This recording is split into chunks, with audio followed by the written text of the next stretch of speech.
TDX has received numerous updates in this time since it was released back in November 2023. Some of the most notable updates being 2024 April Fools, Endless, and the recently added Expert rework.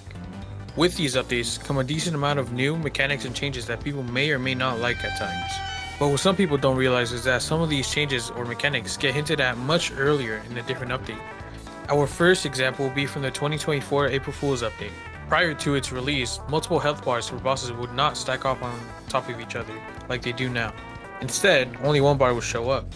With the April Fools update, the final wave had multiple bosses such as the Eradicators and John Toilet. Now, the health bars stack up on top of each other, which would be a tease later on for the Endless update, with multiple bosses now appearing on the same wave. Our next example would be the Anniversary update. The Anniversary update changed the appearances of the bosses and a slight change in their attacks. Not much else. But when the boss dies, it will scatter out a few gold coins and it would go to the player. Little did we know this would be a tease for the Mobster Tower.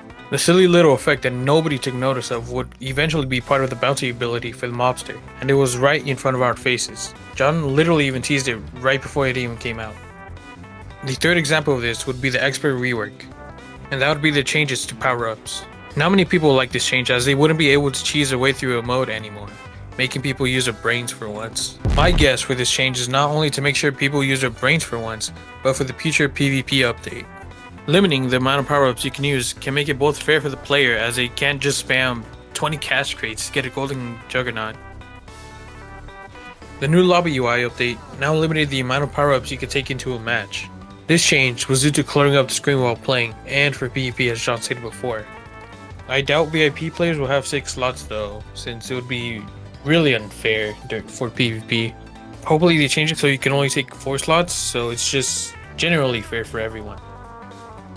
There might be other examples I could find that were not obvious to the public, but you'll need to do some serious digging through the updates for that. But until then, see you on